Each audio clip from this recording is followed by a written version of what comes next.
Adena, vous êtes toujours sur IDFM Radio Regain. Détendez-vous dans un instant, le bar de face de micro. Le micro, mettez-vous bien devant un micro. Hein. Mettez bien le micro devant vous. Là, ça va pas le faire. Non, bah ça fait rien. De toute façon, Vadram, il va bouger. D'accord. Alors, pour faire vos tours, vous êtes obligé de bouger. Si. Non? Ah, je sais pas. Oui, c'est sur place, je vais bouger. Je comprends pas pourquoi vous êtes. Non, ça va pas le faire, on n'aura jamais. Oui, mais. Oui, mais la caméra, ça va vraiment. On fait de la radio, on fait pas de la vidéo. Mettez-vous devant un micro. Bon, c'est pas grave, on bougera la caméra. Non, mais c'est pas qu'on bougera, je reste devant le micro. Oui, mettez-vous devant un micro, voilà. Parce qu'il faut bien parler devant le micro.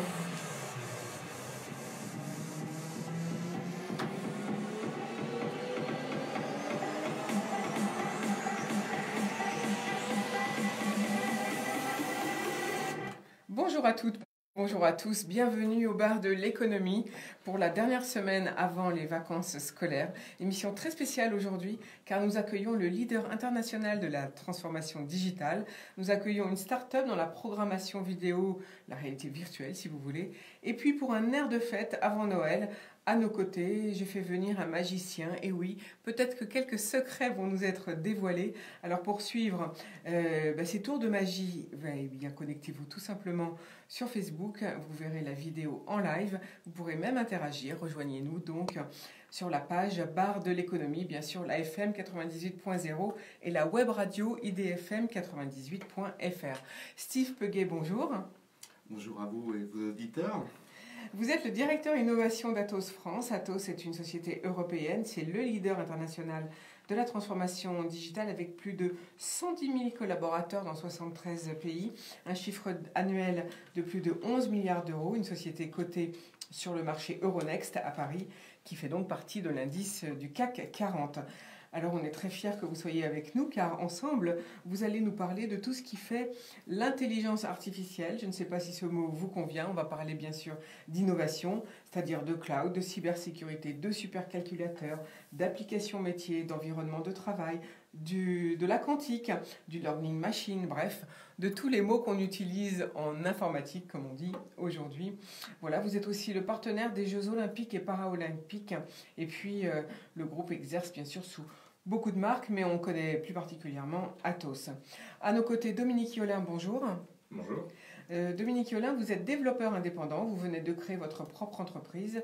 C'est donc une start-up en 2019, elle s'appelle Arcrean. Elle est spécialisée dans la programmation visuelle, la 3D, la réalité virtuelle. Mais aussi vous êtes bénévole dans une association qui s'appelle Light in Chaos et c'est surtout de ça dont on va parler ensemble tous les deux. Elle fait de la promotion du savoir-faire artistique et technique français, donc on va parler technologie et art dans le marché de l'audiovisuel et parce que votre objectif c'est de favoriser les outils de réalité augmentée. Et puis en plus, les Français sont très bons dans ce domaine, donc on en saura un peu plus avec vous. Et puis enfin à nos côtés, notre magicien du jour, c'est Vadram Clair. Bonjour. Bonjour. Alors ça n'est pas que votre seule profession. En fait, vous travaillez dans le domaine de la police. Et puis votre hobby, c'est la magie. Et vous exercez ce métier le soir, je suppose, avec des entreprises lorsqu'elles font des soirées ou des anniversaires, par exemple. On en saura plus tout à l'heure. Et puis, bien sûr, Bruno Vigoureux est avec nous, notre expert du sport. Eh bien, est là pour le débrief sportif du jour. Bonjour Bruno. Dans quelques minutes, on va lui passer la parole, puisque aujourd'hui, comme d'habitude, c'est les infos du jour. Alors, première info du jour, eh bien, je suis allée à la rencontre de Valérie Pécresse, présidente de la région Île-de-France, qui publie un nouveau livre qui s'appelle « Et c'est cela qui changera tout » aux éditions Robert Laffont. On l'écoute. Pécresse, bonjour. Bonjour. Vous publiez aujourd'hui un nouveau livre « Et c'est cela qui changera tout » avec Marion Van Rettergen. Alors, est-ce que c'est de la poésie de faire de la politique ? Alors, c'est cela qui change à tout. C'est effectivement un vers d'un poème. C'est un poème sur un homme qui est dans un bois et qui doit choisir. Donc c'est sur les choix politiques, les choix qu'on fait dans une vie. Et donc je raconte évidemment un peu toute ma vie politique avec toutes les choses trappes, tout ce que je n'ai pas raconté, les conseils de Chirac, les conseils de Sarkozy, un peu mes luttes aussi, et puis tous les coups fourrés que l'on fait, notamment aux femmes. Donc c'est beaucoup sur la politique, mais c'est aussi sur la France aujourd'hui, ce que je vois en tant que présidente de région, et notamment ici en Île-de-France, la question de la laïcité, la question des banlieues, la question du pouvoir d'achat, de l'écologie, de l'immigration, tous ces sujets. J'en parle avec légèreté, mais aussi avec beaucoup de concret, parce que je pense qu'il faut qu'on apporte des solutions. Alors en fait, est-ce que c'est aussi la manière de poser la question? En fait, en ce moment, il y a deux routes, apparemment, celle de Macron et celle de Le Pen. C'est pas ça un peu la question? Si, c'est tout à fait ça. C'est comment est-ce qu'on reconstruit la droite? Comment est-ce qu'on reconstruit une droite humaniste, une droite sociale, une droite libérale aussi qui croit à l'économie de marché, à l'entreprise? Cette droite qui semble avoir disparu des radars depuis 2017 et sur quelles idées neuves on la reconstruit? Comment est-ce qu'on fait un plan anti-ghetto dans les banlieues? Comment est-ce qu'on instaure la laïcité comme un ciment social? Comment est-ce qu'on peut redynamiser notre économie et l'emploi sans dépenser des dizaines de milliards d'euros qu'on n'a pas, se surendetter et ployer sous le poids des impôts? Qu'est-ce qui est le plus difficile quand on est une femme en politique et qu'on veut arriver à un certain niveau, puisque j'imagine que vous visitez la présidence de la République? Je vise surtout d'essayer de desserrer effectivement l'étau entre Marine Le Pen et Macron pour 2022, parce que j'ai la conviction que si on ne desserre pas cet étau, eh bien, Marine Le Pen un jour arrivera au pouvoir. Donc il faut qu'on présente une alternative crédible. Alors qu'est-ce qui est le plus dur pour une femme? Eh bien, qu'on la croit compétente. Parce que ce que j'explique, c'est que quand un homme dit une bêtise, c'est une bourde. Et quand une femme dit une bêtise, c'est une gourde. Bourde, gourde. Une seule lettre qui change, mais tout qui change. On nous accuse d'incompétence en permanence.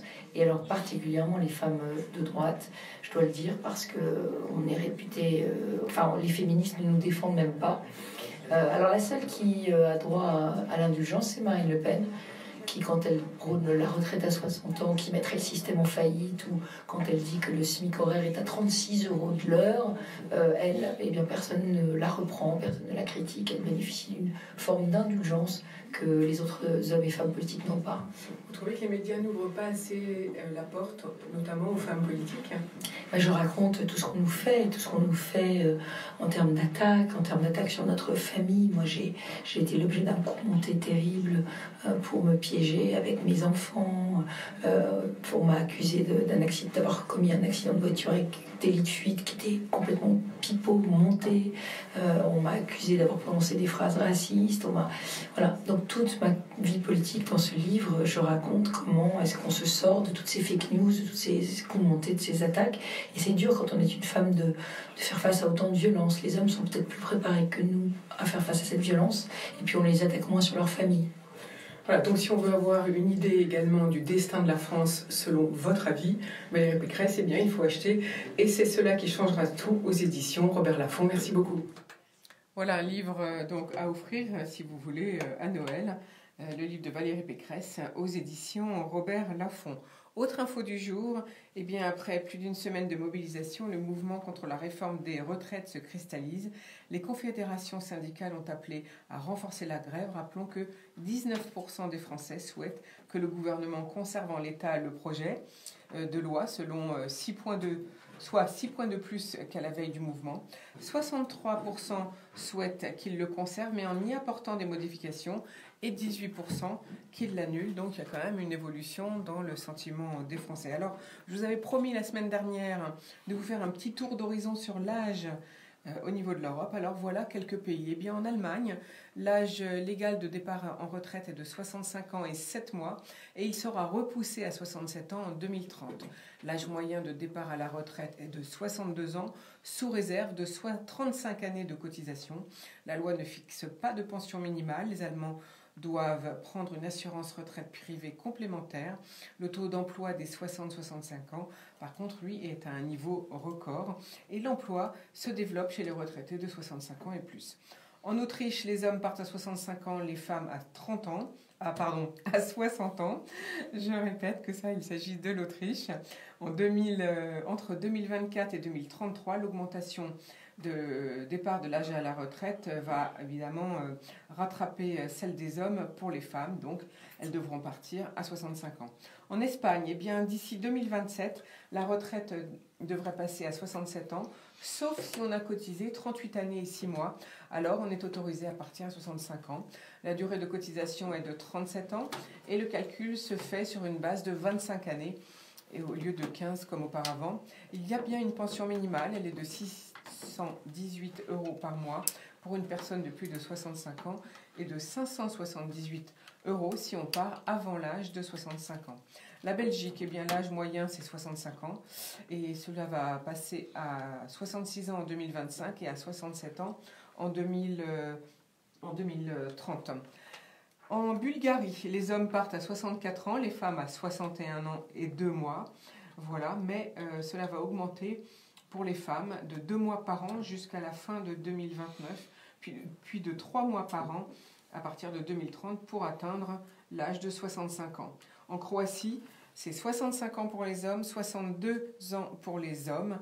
L'âge de la retraite des femmes et des hommes sera progressivement relevé de 4 mois par année civile à partir de 2028 pour atteindre 67 ans au 1er janvier 2033. Au Danemark, eh bien, pour l'instant, c'est 65 ans et demi et ce sera 67 ans. Ça va augmenter progressivement entre 2019 et 2022 parce qu'ils veulent atteindre 68 ans même en 2030. En Finlande, l'âge moyen est de 63 ans actuellement, mais il doit augmenter jusqu'à 65 ans en 2027. En Grèce, le report de l'âge légal est à 67 ans pour 15 ans d'assurance et 62 ans pour une durée de cotisation de 40 ans. La pension minimale est de 683 €. En Italie, le départ à la retraite est à 66 ans pour les hommes et 62 ans pour les femmes et la période de cotisation est de 41 ans pour les femmes et de 42 ans pour les hommes. Voilà, je vais encore vous parler un petit peu du Royaume-Uni. L'âge légal de la retraite pour les hommes et les femmes sera de 66 ans à l'année prochaine. La durée de cotisation pour les hommes est de 44 ans et de 39 ans pour les femmes. Une retraite de base de 116 € par semaine, plus une seconde pension d'État sous condition de ressources peut être versée. En Pologne également, eh bien, d'ici 2040, l'âge légal de départ à la retraite sera de 67 ans pour les hommes et pour les femmes. Il n'y a pas de retraite à taux plein. Il y a une pension de retraite de 189 €, mais l'info ne dit pas si c'est... Enfin, je suppose que c'est par semaine. Et enfin, en Hongrie, la pension de retraite s'élève à 358 € par mois. L'âge légal de départ à la retraite sera de 65 ans pour le moment. Il faut 40 annuités pour recevoir une retraite équivalente à l'âge de 66 ans, 40 annuités pour recevoir un salaire moyen. Voilà un petit peu. Alors, si vous voulez plus d'infos, eh bien, vous allez sur le site CLEIS, CLEI2S.fr, et là, vous avez beaucoup d'informations sur les retraites en Europe. Alors, on va passer la parole à Atos, à Steve Puget, qui représente Atos, car vous avez mis un simulateur pour calculer la retraite. Alors, la retraite complémentaire, en fait, ce qui est intéressant, c'est que notre retraite complémentaire, notamment avec AG Carco, pour beaucoup de salariés du privé, est une retraite par points. Et la question, indépendamment de l'âge légal, qui reste à 62 ans, ça va être de savoir à quel âge je vais partir en fonction de la retraite dont je voudrais avoir pour vivre en fonction de mes conditions, de mon patrimoine, de mon état. Et avoir un simulateur est nécessaire pour prendre cette décision ô combien importante dans la vie, dans la seconde vie de nos seniors, de savoir quand partir et à quelles conditions. Et c'est vrai que nous, on avait travaillé avec l'AG Carco pour fournir une application que vous pouvez télécharger qui s'appelle Smart Retraite, qui justement vous affiche tout de suite le nombre de points que vous avez déjà cotisé, vous projette en fonction de votre âge de départ combien vous aurez de points et ainsi quelle retraite complémentaire qui correspond quand même généralement à entre 35% et 55% par rapport au régime général. Et c'est ce qui manque aujourd'hui dans cette réforme. Et d'ailleurs, le gouvernement va sortir un simulateur, normalement, je crois, cette semaine, selon les dernières annonces. C'est cet effet d'inquiétude de savoir, oui, mais à quelles conditions je vais partir. Parce que les Français, vous l'avez rappelé, veulent cette réforme par points, en tout cas majoritairement. C'est la question de savoir est-ce que je vais être perdant, est-ce que je vais être gagnant, qui est le cœur de l'adoption à cette réforme. Et on a pu voir avec des simulateurs qui ont fleuri sur Internet qu'ils disent tous tout et son contraire, et qu'il est nécessaire maintenant justement d'avoir ce type d'outils dans la poche pour pouvoir soi-même prendre la décision qui nous correspond. Merci beaucoup. Donc on peut retrouver, on va répéter, Steve Peguet, si vous voulez bien, on peut retrouver ce simulateur sur le site de l'Agirc Arco, c'est bien ça? Comment on fait pour c'est une application que vous avez dans votre poche, vous la téléchargez sur Android, Google ou Apple, et ça s'appelle Smart Retraite, et vous avez votre simulateur tout complémentaire. Tout à fait. Est-ce qu'on peut déjà faire des simulations avec le projet de réforme? Est-ce que pas encore. Le gouvernement a dit qu'il justement cette semaine, il allait certainement en publier un nouveau. Mais vous, au niveau de cette appli Smart Retraite, vous allez retravailler dessus? Non, on n'est que sur la retraite complémentaire, pas sur le régime général. D'accord. Donc pour l'instant, on ne sait pas, d'ailleurs on ne sait pas encore de toute façon ce qui va se passer. On ne connaît pas la valeur du point, tout est en cours de négociation. On ne peut pas trop en dire pour le moment. Merci beaucoup pour cette information. Pour ceux qui veulent calculer donc leur retraite complémentaire, eh bien, vous pouvez télécharger Smart Retraite, comme vient de vous annoncer Steve Peguet, directeur de l'innovation d'Atos. Autre information du jour, eh bien, c'est la COP25 qui a échoué, on peut dire. Pas d'accord sur les règles des marchés carbone internationaux. Après 2 semaines de négociations difficiles, on peut dire donc que la conférence climat de l'ONU, organisée à Madrid, ne fut pas au beau fixe. Au rythme actuel des émissions de gaz à effet de serre, le mercure pourrait gagner jusqu'à 4 ou 5 degrés d'ici la fin du siècle, même si les quelques 200 signataires de l'accord de Paris respectent leurs engagements. Le réchauffement climatique dépasserait toujours les 3 degrés au lieu des 1,5 souhaités lors de l'accord de Paris, je vous le rappelle. Alors d'ici à la COP26 qui sera à Glasgow, 80 pays se sont engagés à présenter une version révisée de leurs engagements, mais ils ne représentent que 10% des émissions mondiales. Aucun des plus grands émetteurs, Chine, Inde ou États-Unis, n'a semblé vouloir à cette COP25 donc rejoindre ce groupe de bonne volonté. L'Australie et le Brésil sont également accusés de vouloir introduire des dispositions qui saperaient carrément l'objectif qui a été signé à l'accord de Paris. Seule l'Union européenne a endossé cette semaine à Bruxelles l'objectif de neutralité climatique d'ici 2050, mais sans la Pologne, très dépendante du charbon, et les Européens ne se prononceront pas donc avant l'été sur le relèvement de leurs engagements pour 2030. Une COP pour rien, précise le communiqué de l'association Greenpeace, publié donc sur leur site, vous pouvez aller voir. Les États, disent-ils, ont protégé leurs intérêts industriels plutôt que le climat, malgré des mobilisations sans précédent de la part de la société civile et un constat scientifique très clair. Je rappelle que 85% des Français sont très sensibles au réchauffement climatique et disent avoir des gestes du quotidien pour justement améliorer le respect de l'environnement. Alors, on va repasser la parole à Steve Peguet, vous êtes directeur de l'innovation chez Atos. C'est un souci pour vous qui travaillez dans l'informatique parce que ça consomme beaucoup d'énergie? Oui, l'informatique, dans le sens général, mais nos usages aussi du numérique, ça correspond à peu près à l'équivalent de l'empreinte environnementale de l'aviation civile. C'est-à-dire 4%. À peu près, tout à fait. Alors ça fluctue en fonction du temps. Nous, ça a tendance plutôt à monter. Et c'est pour ça qu'on fait d'énormes efforts pour réduire cette empreinte carbone. On a chez Atos une ambition zéro carbone. Alors bien sûr, sur les data centers, pour vous donner à peu près un indicateur, on parle beaucoup de PUE dans les data centers. C'est un coefficient de consommation énergétique, d'efficacité énergétique des data centers. Parce qu'il faut dire que ce sont des machines, les machines émettent de la chaleur, il faut refroidir les machines, c'est ça? Tout à fait. C'est pour ça que souvent elles sont hébergées dans des pays froids comme le Canada, la Norvège, la Suède. C'est des pays qui sont souvent visés. Et nous, justement, en France, on travaille pour bien comprendre l'efficacité énergétique des data centers. Aujourd'hui, dans le monde, il est à 2. Chez Atos, en moyenne, sur nos data centers, il est à 1,6. Et là, on lance à Châteauroux une initiative qui s'appelle Green Challenge 36 pour fabriquer un data center à moins de 1,2. Donc on voit quand même qu'on a des marges de progression, qu'on y va. On travaille avec Siemens sur ces sujets-là pour justement l'efficacité énergétique des bâtiments, parce qu'il n'y a pas que les serveurs, il y a aussi les bâtiments qui les hébergent pour refroidir sur ces sujets-là.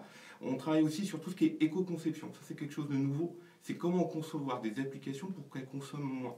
On avait sorti justement à Vivatech, vous pouvez le télécharger sur notre site, une étude comparative des 30 applications les plus utilisées.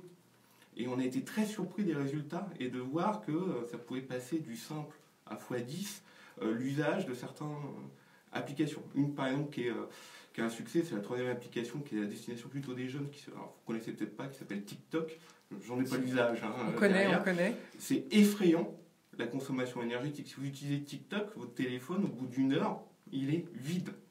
On voit quand même qu'on a un intérêt déjà pour nous, pour que le téléphone puisse durer la journée, mais aussi en termes de consommation, parce que multiplié par le nombre de téléchargements de ce type d'application, ce n'est pas neutre. Donc concevoir les applications, c'est un des enjeux d'innovation. Effectivement, quand on est utilisateur, on n'a pas conscience que les applications peuvent manger beaucoup d'énergie et donc c'est pas très respectueux dans notre usage du quotidien. Alors moi j'en ai conscience, quand je prête mon téléphone à mes enfants, je me rends compte très rapidement que ils n'ont pas le même usage que moi et donc ils n'utilisent pas les mêmes applications et il n'y a pas la même consommation énergétique à la clé. Là où on en a conscience, c'est ceux qui développent ces applications. Et c'est ça qui est nouveau, parce qu'on est quand même sur des langages plutôt dits évolués. Dans nos écoles d'ingénieurs, on apprend par exemple des langages comme Java. Et moi, quand j'ai fait mes études, on apprenait le langage C, par exemple. On connaissait l'algorithmie, la consommation énergétique, on faisait attention puisque la ressource était rare. Maintenant qu'on est dans le cloud, que la ressource, on est la symptôme de la loi Moore, on ne fait plus du tout attention justement à la consommation de ce qu'on code. Et c'est de réinverser cette tendance. C'est pour ça qu'on travaille avec une start-up qui s'appelle GreenSpectre, qui est basée à Nantes, pour justement avoir des indicateurs pendant qu'on code sur exactement la consommation énergétique de ce qu'on développe. Alors si on veut retrouver les 30 applications les plus consommateurs, comme vous l'avez dit, comment fait-on ? Vous allez vous tapez des mots-clés sur Google comme GreenSpectre et Atos et vous allez rentrer tout de suite sur cette étude comparative de vos 30 applications et on vous donnera aussi quelques conseils justement d'utilisation, notamment pour les réseaux sociaux, pour permettre de moins consommer votre téléphone. Voilà un nouveau geste. D'avoir un geste éco-responsable. Merci beaucoup Steve Feguet pour cette autre information. Dernière information du jour, c'est les élections au Royaume-Uni. Boris Johnson, jeudi dernier, a réussi son pari. Et Corbyn, lui, subit une débâcle, mais c'est la poussée des indépendantistes à la fois en Écosse et en Irlande du Nord.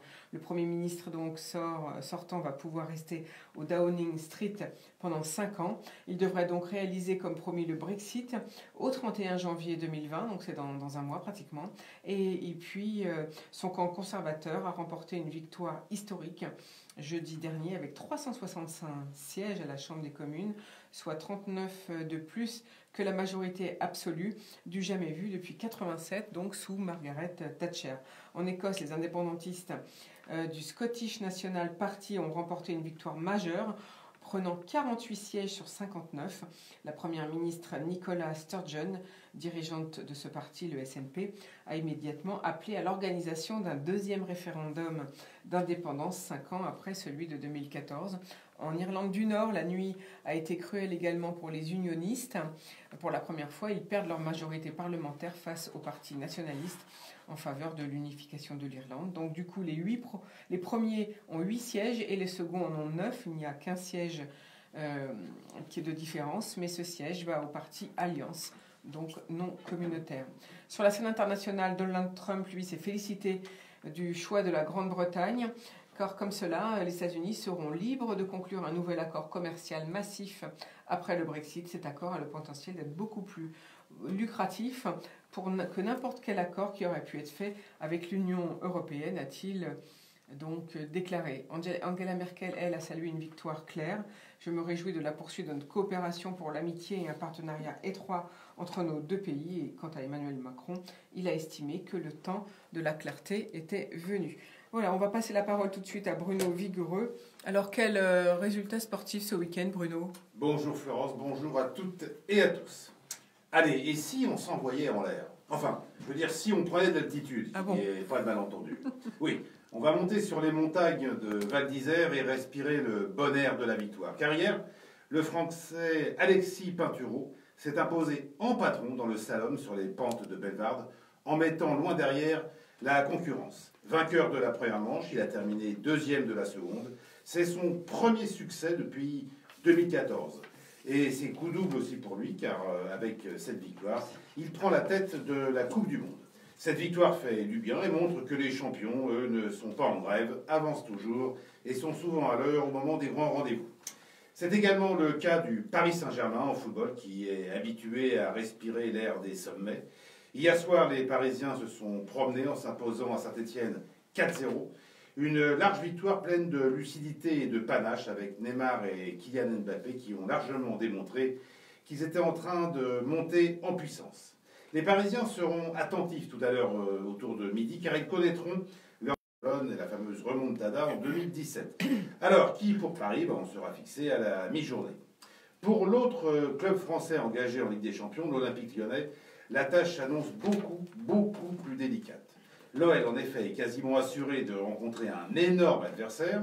Ce sera une mauvaise nouvelle de plus, car lors de la défaite subie hier sur sa pelouse contre Rennes 1-0, Lyon a non seulement perdu le match, mais a perdu aussi deux de ses meilleurs joueurs. Pour Memphis Depay et Jeff Adelaide. C'est un énorme coup dur pour Lyon qui traverse une saison bien délicate, et cette fois, pas de doute, le club du président Jean-Michel Aulas boite vraiment. En rugby, ce n'est pas le cas de Toulouse, de Clermont et du Racing 92, tous les trois vainqueurs ce week-end en Coupe d'Europe et ils continuent donc leur aventure. Ces trois clubs français foncent dans cette compétition et peuvent envisager une participation au quart de finale. La semaine dernière, je vous parlais de l'élimination de l'équipe de France féminine au championnat du monde de handball, qui perdait du même coup son titre. Mais pourtant, un Français s'est distingué. En effet, ce sont les Hollandaises qui sont devenues championnes du monde en battant l'Espagne 30-29, avec à leur tête un entraîneur français, Emmanuel Mayonnaise. Et oui, je vous l'ai dit, la victoire, elle, n'est jamais en grève. Je vous laisse et je vous souhaite à toutes et à tous d'excellentes fêtes de fin d'année. On se retrouve en 2020. À très bientôt.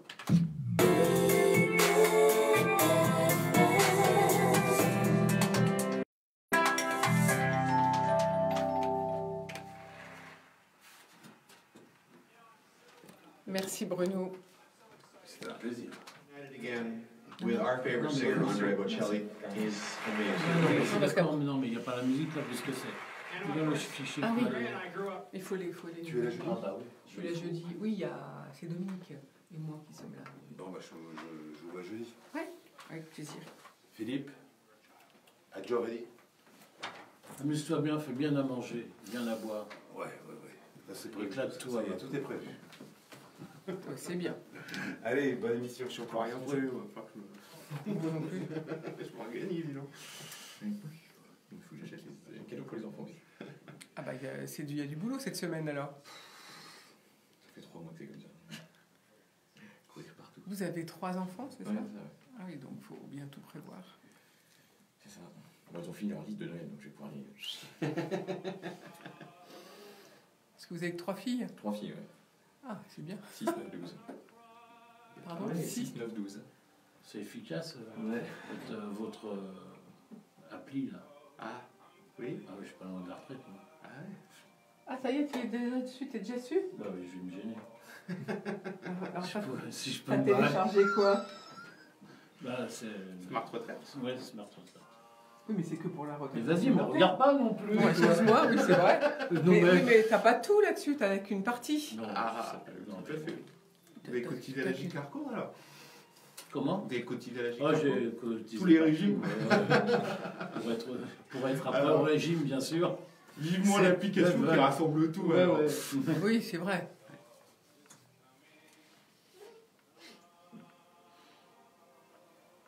Ah ouais, en plus, il y a tout. C'est bien, hein, il y a mes employeurs et tout. Ah oui, c'est vrai, t'as tout. C'est Ouais. génial. Centre de loisirs étoile, Métropolis, Faut que j'ai pas raconté trop de bêtises. cercle. Non, mais c'est bien. Non, Il n'y a que le simulateur qui a basculé sur l'autre côté parce que. Il y a même IDFM Radio Regard, tu te rends compte? Ah, Non, ah bah, plein de comme points, quoi. je suis sûr. Comme Non, mais ça quoi, fonctionne. on paye.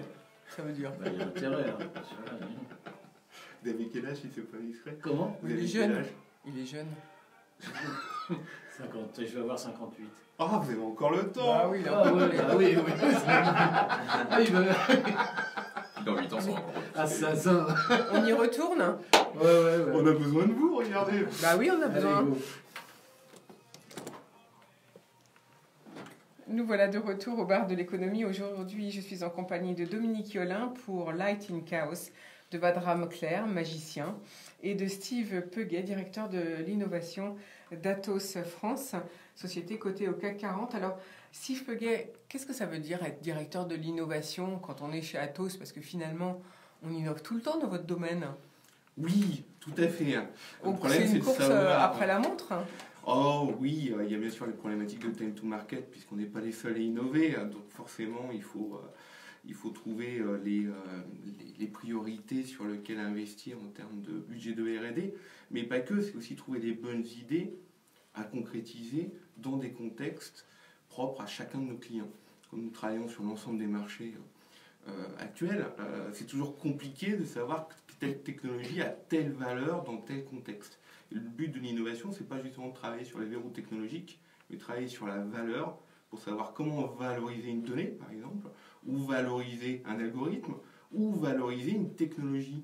On verra, par exemple, sur tout ce qui est la virtualisation et les différentes réalités. Les effets spéciaux, vous voulez dire? Voilà, on parle de digital twin ou dans nos domaines aussi jumeaux numériques sur ces sujets-là. Et ça ne va pas avoir la même valeur quand on parle d'un bâtiment que quand on parle de manufacturing ou quand on parle d'une ville. Quels sont les plus gros consommateurs actuellement parmi vos clients qui sont, parce que vous avez cité plusieurs domaines économiques, Oui. quels sont les domaines, j'allais dire, les plus demandeurs ou qui ont le plus besoin justement de transformation digitale? Aujourd'hui, je pense que le secteur qui bouge le plus, en tout cas qui se questionne le plus sur les opportunités liées à ces nouvelles technologies, c'est certainement l'industrie. On parle beaucoup de quatrième révolution industrielle. Et l'enjeu, il est certes technologique, comment digitaliser les usines, comment digitaliser les produits, comment travailler sur une notion d'entreprise étendue pour personnaliser les produits en fonction de la demande du marché. Ce sont vraiment des enjeux très importants. Le numérique est clé autour de ce domaine-là. Mais aussi quelle adoption, quel changement va y avoir dans le travail pour l'école bleue. Vous savez que la deuxième révolution, on parlait beaucoup de Fordisme. C'était Ford qui avait porté, et on parlait de travail à la chaîne, on a tous le film de Charlie Chaplin, qui avait tendance à déshumaniser le travail sur le sujet. Après, on pense à Toyota, ce qu'on appelle le toyotisme dans la troisième révolution industrielle, où on a beaucoup travaillé sur justement la robotisation, le lean management, tout ça vient de Toyota, on voit l'automobile. Et dans la quatrième révolution, on parlait de teslisme, mais on a pu voir que... on pense à Tesla et la voiture électrique. Exactement, il avait fait une usine sans hommes.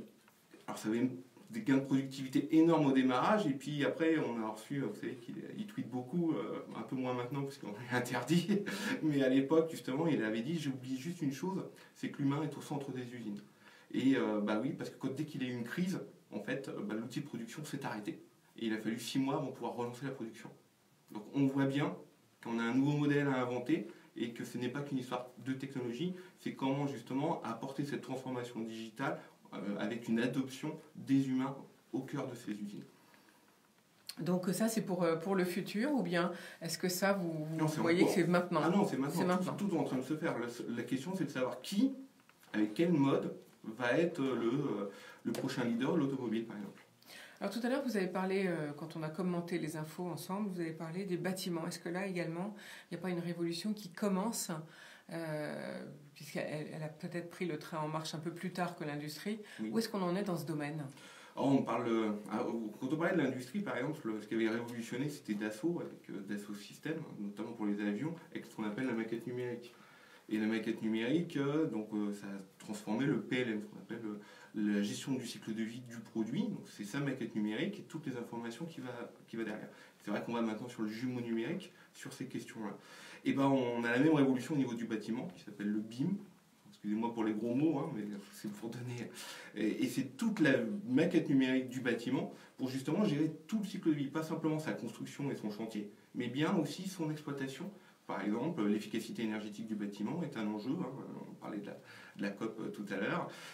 Donc aujourd'hui, c'est un des sujets de préoccupation, c'est l'exploitation, sa rénovation, la capacité à le faire vivre le bâtiment dans sa durée de vie qui est aujourd'hui quand même, le bâtiment c'est près de 200 ans. Hein. Alors là, Steve Peguet, vous représentez une société qui travaille sur les marchés internationaux. Oui. Est-ce que la France est bien placée dans toutes ces évolutions scientifiques à la fois pour l'industrie et pour le bâtiment? Où en est-on? Déjà, je suis une grande boîte internationale dont le siège est juste à côté. Là, on est à Gennevilliers, vous êtes à Besançon. À Besançon. C'est pas loin, hein, vous allez me dire. Donc, dont son siège est français. Donc, oui, alors la France a plusieurs atouts, notamment la formation scientifique, qui est d'excellence, hein, d'ingénierie. Le deuxième, c'est ses startups. On est le deuxième pays après les États-Unis, et notamment le premier pays si on prenait la spécificité des startups en B2B. On a un savoir-faire très particulier. Aux États-Unis, c'est très B2C, avec c'est une sur 10 qui survit à peu près. On a des taux un peu plus importants. En France. Donc ça, c'est quand même des atouts énormes. C'est-à-dire que ce qui est nouveau, c'est cette capacité de nos jeunes à entreprendre. Donc je trouve qu'en France, on a une évolution. Avant, on avait plutôt les scientifiques qui tendance même plutôt à s'exporter. Aujourd'hui, on a la chance de retenir des startups, de lancer des nouveaux défis qui sont, je dirais, les explorateurs des nouveaux usages de demain. La grosse difficulté qu'on a en France encore, c'est de sortir le géant du numérique. Et ça, on le sait bien que ce n'est pas simplement un problème français, c'est un problème européen. On l'a vu, vous l'aviez annoncé d'ailleurs à votre antenne, le fait que le mariage entre Alstom et Siemens n'a pas pu avoir lieu.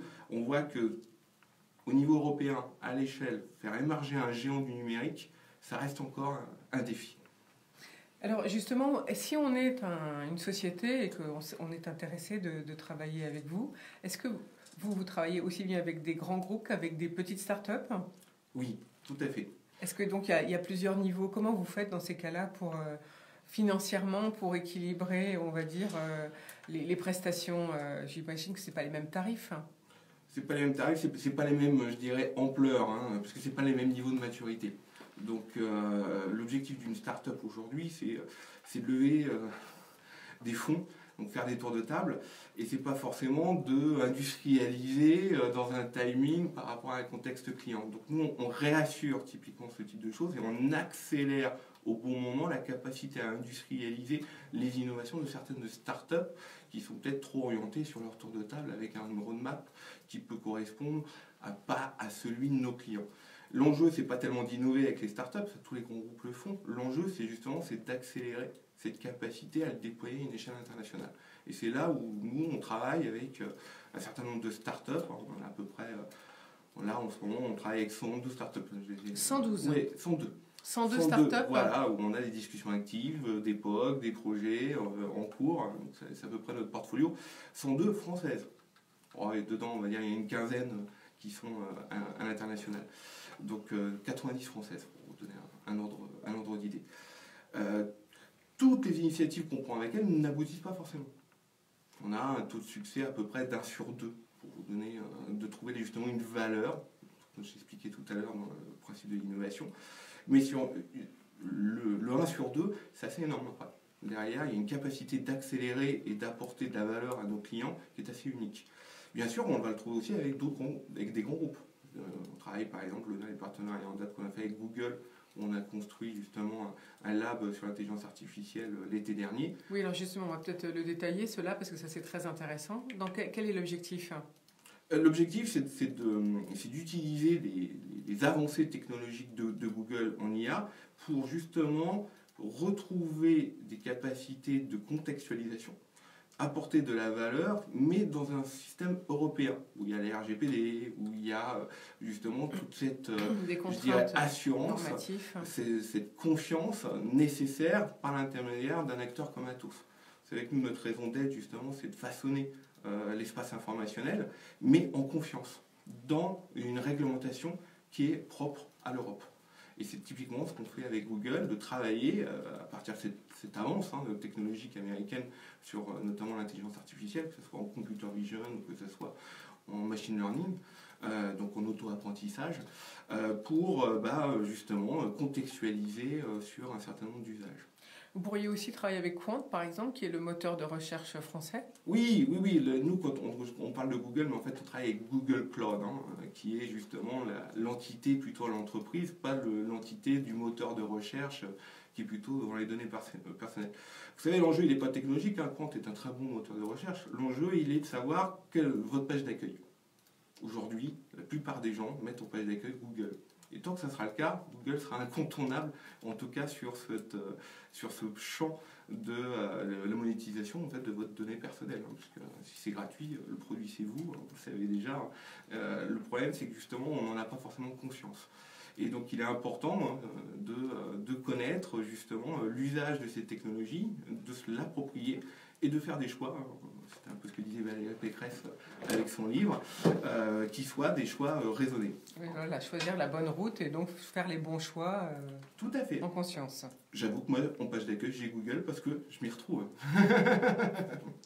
Ouais, moi, par exemple, j'ai Compte, mais bon, ça me suffit. Mais c'est vrai que quelquefois, je reconnais que pour des recherches spécifiques, je vais sur Google parce que c'est plus fin au niveau de ce que ça va m'apporter. C'est devenu dans nos habitudes, en fait. Voilà. Il y a aussi l'habitude, bien sûr. Alors, quand on travaille comme vous on va dire dans l'informatique plus, on parle d'intelligence artificielle ou pas? Est-ce que le mot est bien attitré en ce moment? Puisqu'on voit qu'il y a le côté marketing qui arrive. Le mot informatique, on l'utilise même presque plus. On utilise plutôt le mot intelligence artificielle, justement, puis auquel on va associer d'autres mots comme la cybersécurité, je ne sais pas, le learning machine, le quantique, voilà. Qu'est-ce que vous en pensez? En fait, c'est exactement comme l'intelligence humaine. Est-ce qu'il n'y a qu'une seule intelligence humaine? Non, on le sait tous. Heureusement que notre intelligence ne se limite pas à notre QI. Il y a bien d'autres talents à exprimer, bien d'autres formes d'intelligence humaine. C'est la même chose pour l'informatique. Donc c'est vrai, il y a un abus de langage qui date. On parle d'intelligence artificielle pour l'opposer souvent à l'intelligence humaine. Ce qui n'est pas le cas. Aujourd'hui, l'intelligence artificielle ne s'oppose pas à l'intelligence humaine. C'est qu'une automatisation en fait, d'une intelligence humaine. Parce que cette intelligence artificielle repose essentiellement sur la donnée qui va être taguée, c'est-à-dire valorisée par ce qu'on appelle des data scientists ou des gens du métier pour donner la valeur de la donnée. Et après, on va avoir des systèmes, voilà, il y en aura plusieurs, pour y apporter une valorisation, un algorithmique qui va soit permettre d'automatiser, soit d'apporter des capacités de traitement sur des échelles énormes que l'intelligence humaine ne peut pas avoir pour aider à la décision. Donc, mais il y a plusieurs formes. Alors là, je vous ai parlé d'auto-apprentissage, plutôt de ce qu'on appelle le machine learning. On va aussi beaucoup travailler dans des réseaux de neurones. Et la difficulté, c'est de donner une explicabilité d'ailleurs à cette intelligence-là. Et le danger de pouvoir peut-être dédier des décisions sur lesquelles on ne comprendrait l'effet boîte noire. On s'oppose, on apporte justement de l'explicabilité à toutes ces intelligences. Mais il y en a plein d'autres. On parle de langage naturel. Maintenant, on parle à nos machines. On voit que c'est plus les mêmes générations. Nous, on est la génération souris.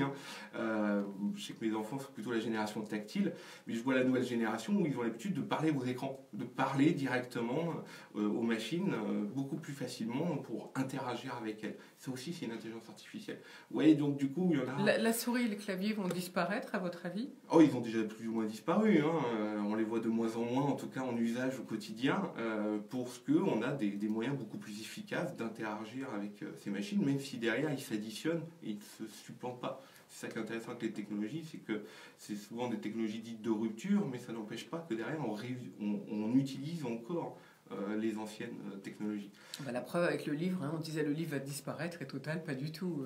Moi je suis pris, j'arrive pas à passer au livre numérique, j'ai pas le même rapport. Avec l'odeur, elle est importante pour moi dans la lecture, c'est un voyage la lecture, donc c'est autre chose. Alors Steve Feuguet, vous travaillez sur l'innovation, donc comme je l'ai dit, pour vous représenter la société Atos. Vous avez évalué avec une start-up la pénibilité au travail. Expliquez-nous un peu ce projet de R&D. On revient dans la réforme de retraite. C'est un des sujets mis sur la table, la pénibilité. Aujourd'hui, la grosse difficulté de la pénibilité, c'est de savoir quel métier est pénible. Surtout, quel métier est pénible avec une certaine dynamique. Il y a des métiers anciennement pénibles. Par exemple, la prime charbon, qui n'existe plus derrière des cheminots. On voit bien que l'évolution de ces métiers n'est plus la même. Maintenant, c'est plutôt le travail de nuit et ces problématiques-là que les cheminots revendiquent en termes de pénibilité. C'est pas la même. Donc il faut la revoir, il faut la retravailler. Et la grosse difficulté, c'est de mesurer cette pénibilité. Donc, on a travaillé avec une start-up qui s'appelle AirCup, notamment qui a beaucoup travaillé sur les chaussures de sécurité, les semelles connectées, pour l'adoption d'un certain nombre d'objets connectés autour du col bleu. Mais on a travaillé aussi sur des gants connectés, sur un t-shirt connecté, pour justement mesurer réellement l'ergonomie d'un poste, mesurer réellement le poids porté, le nombre de pas. Et on a quelques surprises parce qu'il y a des choses qu'on percevait comme pénibles qui ne le sont pas, d'autres qu'on ne percevait pas qui le sont réellement. Et l'objectif, c'est bien de prévenir les maladies professionnelles, qui fait que derrière, ça coûte d'ailleurs très cher dans le système, ça coûte très cher la casse humaine, et c'est un peu le danger de l'industrie 4.0 que je vous parlais tout à l'heure. C'est qu'aujourd'hui, on repense complètement, on reconfigure complètement, par exemple, la gestion des entrepôts. On peut parler du e-commerce derrière, et il y a une réelle pénibilité dans ces entrepôts qui est nouvelle, liée justement à un certain nombre d'automatisation, un certain nombre de massification, qui fait que derrière, il faut mieux mesurer exactement le temps parcouru, parce que cette casse pose problème. Prenez Amazon, par exemple, vous avez vu que le salaire américain moyen chez Amazon a dû augmenter fortement parce qu'ils n'avaient plus à recruter. C'est pareil en France. Prenez le site qui n'est pas loin de Châteauroux. Avant, ils recrutaient sur Châteauroux. Maintenant, ils sont obligés d'envoyer des bus à Amiens. Parce que derrière, il y a une telle casse que plus personne ne veut travailler chez Amazon. Donc, c'est un vrai sujet de société, de demain, la pénibilité. Et c'est un sujet pas que sociétal pour les retraites, c'est aussi un sujet pour les entreprises parce qu'ils n'ont pas forcément mesuré les impacts que ça pouvait avoir sur le poste de travail puisqu'ils n'ont pas la mesure. Et aujourd'hui, quand on mesure cette valeur, le dialogue social est complètement différent. Alors la startup dont vous parlez, AirCup, ils ont mis au point notamment une étude dans les environnements industriels ou du personnel médical grâce à des semelles morphologiques intelligentes. Donc ça veut dire qu'on porte des chaussures intelligentes finalement. Oui, c'est nous qui travaillons l'intelligence justement avec Google. Vous regardez, on fait bien le lien derrière. Et c'est ça qui est intéressant. Ça va mesurer le nombre de pas qu'on fait. Le poids porté, comment on met nos la pieds répétition des gestes aussi. Quand vous, nos talons, si on marche avec nos talons, avec l'avant du pied, j'imagine. Ça ne va pas jusqu'à cette finesse-là. L'important c'est de comprendre si on porte des poids, le nombre de pas. La typologie des pas, quand vous piétinez, c'est pas la même chose que quand vous courez. Et derrière, c'est pas la même heure quand on parle d'une journée de 8 heures. Et donc, du coup, l'intérêt, c'est de pouvoir croiser ces données-là pour avoir un dosomètre, exactement comme dans le nucléaire, vous savez, en fonction du temps que vous passez autour de zones dangereuses. Là, l'idée, c'est de pouvoir dire, attention, là, vous passez dans une zone dangereuse qui vous risquez de devoir arrêter parce que vous allez avoir soit un accident de travail, soit un lumbago, soit un certain nombre de problématiques liées aux santé au travail. Et donc l'objectif, c'est bien de les prévenir, mais aussi de revoir, pourquoi pas, sous forme d'audit, l'ergonomie du poste. C'est aussi pouvoir essayer d'optimiser. Et c'est par ces données-là, en travaillant avec les gens qui c'est leur quotidien, parce que souvent, ils ont des bonnes idées. Mais aujourd'hui, comme c'est pas mesuré, comme d'ailleurs on le voit que très tardivement, c'est-à-dire lors de l'absentéisme, ou plutôt les congés parfois longue maladie, c'est souvent trop tard. Et donc là, l'idée, c'est de pouvoir agir au plus tôt pour éviter les conséquences dans 2, 3, 4 ans, comme il est arrivé dans certaines entreprises. Merci Steve Peguet pour toutes ces belles innovations dont vous nous avez parlé ce matin. Si vous voulez bien, on va faire une petite pause musicale et puis on revient avec vous tous dans quelques secondes.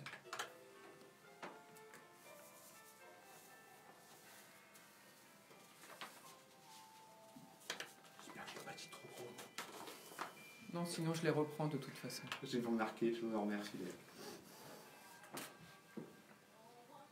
Des formations, des langages professionnels. Bah oui.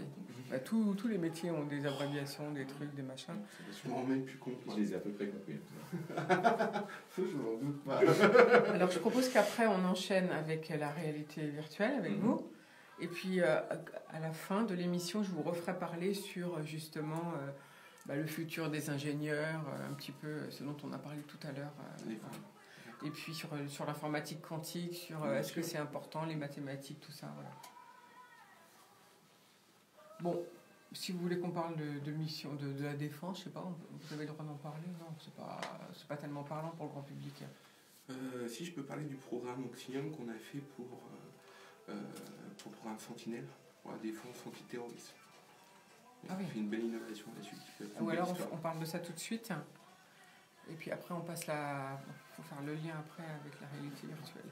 Oui. Justement, il y a des trucs intéressants en France sur le BIM et sur les salons virtuels où les gens peuvent se retrouver Tout à fait. et discuter des maquettes virtuelles en réalité virtuelle. Vous travaillez là-dessus? Non, mais je suis en contact avec pas mal de boîtes. Il y a Immersive Learning. Il y a l'immersive learning, il y a beaucoup de choses. L'entertainment, beaucoup. Vous pouvez intervenir dessus si vous voulez tout de suite. Pourquoi pas, oui, sur la réalité virtuelle. Ouais. D'accord. Alors, on va faire comme ça. Donc, on parlera de la défense après. Bien sûr. Au contraire, je suis content de céder un peu la parole. On fait à peu près 1 minute et demie de musique. 1 minute 50 de musique et on reprend. J'ai pas compté, hein. Bon, moi, je sais, moi. Attends. Je sais à peu près. Attends un petit peu le refrain, là.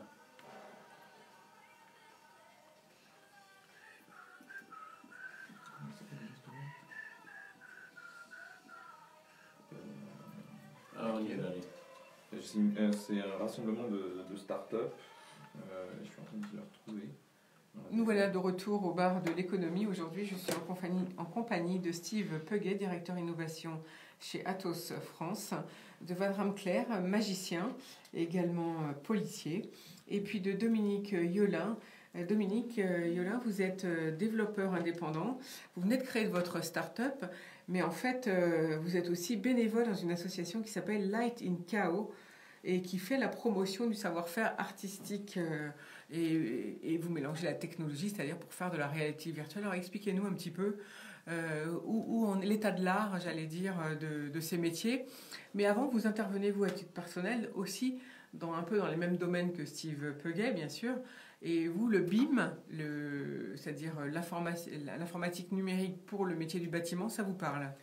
Alors oui, en fait, le fait est qu'on commence à développer des salons virtuels où des personnes peuvent, en réalité virtuelle, discuter entre elles et intégrer des éléments extérieurs. Et notamment avec le BIM, comme tout est numérisé et que maintenant les maquettes sont en 3D et donc elles peuvent être intégrées dans la réalité virtuelle, il est très simple pour des gens qui sont à New York, à Paris et au Japon de se retrouver dans un salon virtuel sans avoir à se déplacer, donc plus besoin de prendre l'avion, etc. En fait, c'est un peu comme la nouvelle mouture de la conf call, finalement. C'est ça, exactement. C'est une conf call, sauf que cette fois, conférence par téléphone. On peut intégrer des éléments 3D, donc que ce soit donc, effectivement le BIM, parce que maintenant tous les bâtiments sont 3D, mais ça peut être toute innovation technologique, les moteurs d'avion, ça peut être les nouvelles usines, et ensemble, entre les techniciens, les patrons et les employés, ils peuvent éclater les éléments 3D et faire des remarques, des annotations rapidement, sans avoir les plans à rechercher dans tous les sens, et après les partager et garder une trace de toutes ces modifications. Alors la technologie dans l'art, ça on est bien au courant ici au bar de l'économie, puisque chaque année on parle du Paris Image Digital Summit qui va d'ailleurs se tenir en janvier, et d'ailleurs je ferai au moins 2 émissions spécifiques sur ce thème. Où en est-on avec la promotion des artistes et des techniciens français, j'allais dire, dans ce marché-là? Alors, en France, on est toujours très très bien vu par le reste du monde. On a un très bon marché du cinéma qui est en croissance. D'ailleurs, le domaine de la culture en général, donc tourisme, musée, film, cinéma, etc., a le même poids dans l'économie que l'industrie automobile. Donc c'est énorme. C'est énorme. Et donc nous, avec Light in Chaos, pour faire cette promotion, parce qu'en France, on a du mal à le croire, mais on est parmi les meilleurs du monde en effets spéciaux, que ce soit technique ou artistique. Avec le PIDS, donc le Paris Image Digital Summit, on organise un hackathon où on va réunir une 60aine d'étudiants pour créer une solution d'effets spéciaux temps réel interactif. Donc ça veut dire qu'avec 2 écoles de cinéma, MJM et CLCF, on a 2 courts-métrages qui sont en cours de réalisation, et pendant le PIDS, le public va pouvoir regarder le film et à travers une application mobile va pouvoir influer sur le rendu des effets visuels pendant la projection. Donc finalement, c'est les prémices d'un cinéma du futur que vous nous annoncez là aujourd'hui? Alors ça va être soit le cinéma, mais en tous les cas une façon de consommer les médias un peu différente, c'est-à-dire on a ou des séries peut-être. Les séries ou les pubs avant le cinéma en fait. C'est aussi comment apprécier mieux les informations qu'on nous donne. Et donc notre idée, ce serait d'utiliser ça pour gamifier un peu les publicités avant le cinéma. C'est-à-dire que là, ce qu'on va voir, ce sont des choses qui sont comme des tests finalement. C'est ça, c'est des prototypes. Vous allez faire les prototypes pendant le PIDS fin janvier. Vous allez nous proposer de voir quelque chose et on va pouvoir influer sur le choix de la suite de l'histoire. Alors non, c'est pas encore sur la scénarisation. Ça sera peut-être dans 1 an ou 2, c'est ce qu'on voulait faire. Là, c'est pour le rendu visuel. Par exemple, je suis dans un film, il y a un brouillard. Quand je souffle sur le micro de mon téléphone, le brouillard va s'intensifier selon le nombre de personnes qui le font, avec la force qu'ils le font. Quand il y a une explosion, plus je secoue mon téléphone, plus l'explosion sera puissante.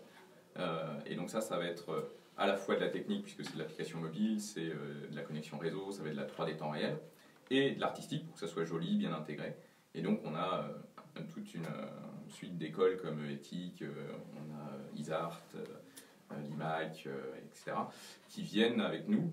Et donc on arrive à trouver une 60aine d'élèves en 2 équipes de 30 pour faire une compétition et trouver la meilleure expérience utilisateur. Alors, quel est l'objectif finalement de faire ces prototypes? Quelles sont les applications futures que vous voyez avec ce type de technologie? Alors en fait, il y a 2 aspects. Il y a l'aspect, donc effectivement, créer un prototype. Et ce à quoi on pense immédiatement, c'est quand on est dans le cinéma et qu'on attend le film qui arrive et qu'il y a des pubs que d'habitude personne ne regarde parce que tout le monde est sur son téléphone. Justement de permettre à ces publicités d'être intéressantes, d'être regardées, de permettre de gagner quelque chose ou en tous les cas de récupérer l'attention du spectateur en lui demandant d'être actif dans la projection de cette pub. Donc ça c'est le premier aspect. Et un autre aspect, un méta-aspect j'ai envie de dire, c'est d'utiliser le hackathon comme outil de communication en tant que tel et faire la promotion du savoir-faire et expliquer aux gens, parce qu'en fait pendant le hackathon, il va y avoir dans chaque équipe des personnes qui vont faire la communication et qui vont essayer justement de créer le buzz autour du fait qu'en France on est bon. En France on a des métiers d'avenir, on a des ingénieurs, on a des graphistes, on a des communicants, et donc d'attirer un public qui ne se doute pas qu'en France on a tous ces métiers, toutes ces possibilités. Et donc le gros du hackathon ça va être ça, ça va être de convaincre les Français qu'en France on va arrêter un peu avec le French bashing, on va essayer de trouver un nouveau mot, le French praising, je sais pas, pour dire non, arrêtez de croire que en fait, tout va mal, il y a des choses qui vont... Voilà, au lieu de se plaindre tout le temps, il faut au contraire promouvoir ce dont on est fier finalement et nos réussites.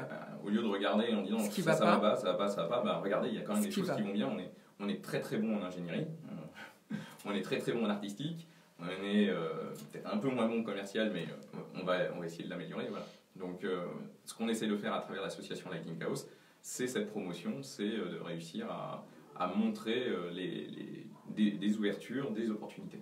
Steve Peguet, vous êtes d'accord avec ça? Parce que vous aussi, vous dites qu'on est très bon au niveau ingénierie, on forme beaucoup d'ingénieurs.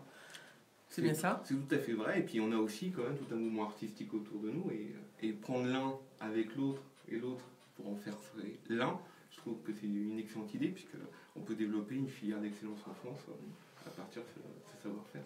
En fait, il faut se rendre compte, les artistes sans technologie pour faire les belles choses, ils reviennent pas mal d'années en arrière et on ne peut pas atteindre l'excellence qu'on a aujourd'hui.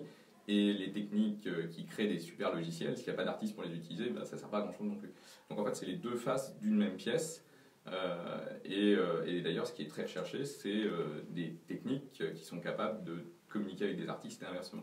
D'ailleurs, l'école Artline, qui est un de nos partenaires, va ouvrir bientôt une nouvelle filière là-dessus. Alors justement, on parle dans l'évolution d'études de ces métiers de l'informatique, de l'arrivée du quantique. Qu'est-ce que ça change? Est-ce qu'on l'utilise déjà? Qu'est-ce que ça va changer? Est-ce qu'il faut que nos jeunes fassent plus de maths, de physique? Les femmes, est-ce qu'il y a un bel avenir pour les femmes? Steve Peguet. Vaste question, plusieurs questions en une. Oui. La première, vous avez raison, et je l'expliquais un petit peu tout à l'heure aussi avec l'éco-conception derrière, c'est un grand retour des mathématiques et des physiques dans l'informatique. Avant, on était très technologue, et je pense qu'on revient vers les sciences. Et ça, c'est quelque chose, je trouve, d'assez fondamental, qui permet de donner une nouvelle ère devant nous avec des nouvelles pistes de recherche et développement. Donc oui, l'enjeu, il va être pluridisciplinaire. C'est-à-dire qu'aujourd'hui, on a besoin, quand on parlait de réalité virtuelle, mais on peut parler aussi de simulation, de mélanger des savoir-faire, un peu comme on avait su le faire à une époque où on simulait les essais nucléaires et on ne faisait plus d'essais nucléaires. Bah, c'est pareil, hein, on travaille beaucoup par exemple avec Renault, on ne casse plus de voitures. Maintenant, on va même faire de moins en moins d'essais en piste. Tout va se faire par simulation. Et ça, il faut beaucoup de puissance de calcul. Donc, ça, c'est notre côté technologue. Mais surtout, il faut travailler avec des experts en physique, en mathématiques, pour mieux simuler l'ensemble de ces environnements-là. C'est un des aspects. Vous parliez aussi du quantique. Bon, c'est un des grands phénomènes de la physique. Mais ça va être surtout qu'est-ce que je vais utiliser vis-à-vis de cette nouvelle puissance et qui va être complètement différente de celle qu'on a connue. Je vais essayer de vulgariser, hein, parce que l'ordinateur quantique, je pense que tout le monde ne le connaît pas. Mais aujourd'hui, on est à une ère où c'est que des 0 et des 1. D'ailleurs, ce que vous avez dans votre poche, c'est quand même l'équivalent en puissance de calcul du programme Apollo pour calculer l'ensemble des calculs de trajectoire pour aller sur la Lune. Donc là, vous parlez de par rapport à 1969. Hein. Oui, et c'est ça qui est intéressant. 60. Tout à fait. Donc là, on a l'équivalent dans notre poche avec nos téléphones. Exactement. Donc on voit quand même que c'est... Non, on ne s'en rend pas compte. Mais derrière, ça va être encore complètement différent quand on va être à l'ère du qubit, puisqu'on ne sera plus en 0 et 1. Mais justement, en un qubit, une capacité d'avoir une infinité de valeurs entre 0 et 1. Donc on va avoir une capacité d'encodage qui est complètement différente. Alors du coup... Est-ce que vous voyez déjà concrètement ce que ça va apporter? Alors, c'est ça qui est intéressant, si je dois faire travailler de futurologue. Moi, je suis un grand lecteur de science-fiction, mais aussi d'histoire. Et ce qui est intéressant, c'est de voir par l'histoire qu'est-ce qui va se répéter. Et l'avantage, c'est que l'informatique, il y a une histoire. Donc on voit par exemple, le premier usage de l'informatique, hein, c'est la machine de Turing, et qui était de casser le code Enigma allemand. Aujourd'hui, on sait qu'avec le qubit, vous savez qu'aujourd'hui, quand vous cryptez vos données, en fait, vous les protégez, mais vous ne les protégez pas contre le piratage, vous les protégez sur le fait qu'il faudrait quand même une puissance de calcul tellement énorme, voire des années, pour décrypter votre information. C'est ça votre sauvegarde des données. Demain, avec le qubit, ça sera en quelques secondes. Donc il faut, on est en train de travailler sur ce qu'on appelle les nouveaux algorithmes Safe Quantum pour pouvoir justement réencoder avec des nouveaux systèmes pour vous sauvegarder votre vie personnelle. Je vous ai dit, le deuxième grande avancée, c'était avec IBM, sur le fait de calculer justement, il y a eu un film là aussi avant, qui était Les Femmes de l'ombre, avec les nouveaux langages, hein, comme le COBOL, et faire les calculs de trajectoire pour aller sur la Lune. Encore un effort de guerre froide, hein. Souvent c'est pendant les guerres qu'on a les plus grandes innovations. Là, c'est pas le cas avec le quantique. Le quantique va permettre, par exemple, demain, quand on va aller sur Mars, on va pas pouvoir faire tous les calculs depuis la Terre. Et le temps d'échanger les calculs, d'ailleurs c'est ce qui s'était passé au moment aussi où il avait fallu changer la trajectoire pour se poser sur la Lune derrière. Il va falloir pouvoir les faire à bord. Et là, sans le quantique, on aura beaucoup de mal à aller justement voir au-delà du système solaire. Voilà, je vous donne des exemples concrets. On en a besoin. Oui, bien sûr qu'on en a besoin. Le troisième exemple, je vous ai parlé de la simulation nucléaire. Demain, on pourra simuler un certain nombre de choses. Par exemple, tout ce qui était dans la pharma, où justement il faut simuler la peau et qu'on a utilisé parfois même de la peau animale derrière. Demain, tout ça pourra permettre de le resimuler sans avoir ces effets de bord qui étaient quand même dramatiques en termes d'image pour ces entreprises, mais nécessaires pour l'avancée médicale ou cosmétique. Donc c'est ça que le quantique va nous ouvrir. Il y en a plein d'autres de phénomènes associés à ça. Donc ça veut dire pour les jeunes qui nous entendent, plus de maths et de physique, c'est important dans nos études si on est en terminale ou... Oui, parce qu'il va y avoir aussi beaucoup plus de pluridisciplinarité dans notre discipline et on va être de moins en moins une technologie, je pense de plus en plus une science. Par justement cette nouvel apport du quantique. Ce qui est intéressant aussi, c'est que nous, on ne se bat pas pour fabriquer l'ordinateur quantique, parce qu'il y a à peu près 19 pistes de recherche et développement pour y arriver. On est déjà sur l'étape d'après. Comme je vous disais, l'étape d'après, c'était Microsoft, IBM, qui ont inventé l'OS, qui ont inventé le langage. Nous, on a simulé du qubit avec nos HPC, et on offre un environnement MakeQLM avec un premier langage informatique pour pouvoir déjà imaginer justement quels seront les usages de demain autour du quantique. Et c'est gratuit pour les étudiants, pour les écoles. Donc aujourd'hui, c'est des outils qui peuvent déjà s'approprier pour donner des cours, pour donner des projets à l'ensemble des étudiants qui travaillent dans le computer science pour trouver justement les usages de demain. D'accord, les nouveaux langages finalement de demain. Par exemple, vous, Dominique Yollin, vous allez pouvoir vous baser sur des développements quantiques pour le futur qui mélangent donc technique et art. Je pense que oui, puisque là on a atteint déjà un bon niveau d'intégration du virtuel dans le réel quand on voit les films. À chaque fois on repousse les limites et dès qu'on en a des nouvelles, on court pour les réatteindre. Et je pense qu'effectivement, parce que quand on voit les films qui mettent effectivement plusieurs mois de post-production parce qu'il y a les temps de rendu, etc., dès qu'on va pouvoir avoir des calculs qui vont améliorer ces temps de rendu, on va sauter dessus. Les moteurs type Unreal et Unity, qui commencent à s'approcher au photoréalisme en temps réel, vont évidemment sauter à pieds joints sur ces technologies qui vont permettre d'améliorer encore la qualité visuelle. Merci beaucoup pour toutes ces avancées, c'est quand même formidable. Est-ce que dans le domaine, justement tous ces domaines de développement, vous disiez tout à l'heure, Steve Peuguet, que ça fait appel à plusieurs disciplines. Est-ce qu'on voit arriver les sociologues, les philosophes, les gens qui parlent éthique autour justement des métiers très techniques comme les vôtres? Aujourd'hui, est-ce qu'on travaille en équipe de telle manière? Pas encore, ça commence. On le voit notamment quand on parle de conduite du changement, d'adoption des nouvelles technologies, ça devient forcément clé et c'est une étape du projet. En amont, pour savoir justement s'il faut aller plus loin sur telle et telle technologie, je pense que ça interroge et que oui, on commence à s'accaparer ce type de choses. Mais on le voit déjà, prenons le génome humain. La capacité aujourd'hui, surtout au coût, de pouvoir décoder votre génome, on y a beaucoup travaillé sur le sujet, là où avant il fallait quelques semaines de calcul et c'était généralement pas loin de $1500, maintenant c'est quelques minutes et ça coûte moins de $150. Donc ça interroge par exemple d'un point de vue d'éthique, justement pour plein de situations qu'on peut tout à fait imaginer. Donc c'est pas tellement la technologie qui est à remettre en cause, c'est justement après, la technologie n'étant qu'un outil, c'est justement quelle science je mets autour et quel usage je vais en faire qui peut interroger et nécessite de la pluridisciplinarité. Par contre, là où je suis d'accord avec vous, maintenant dans nos projets, l'adoption humaine devient de plus en plus clé. Je parlais de l'industrie 4.0, justement, on travaille en ce moment par exemple avec SKF dans les roulements à billes, et notre cœur d'innovation, elle se situe là. Elle se situe sur la perception pour des gains de productivité, mais d'abord pour servir l'humain dans une usine, et pas l'inverse.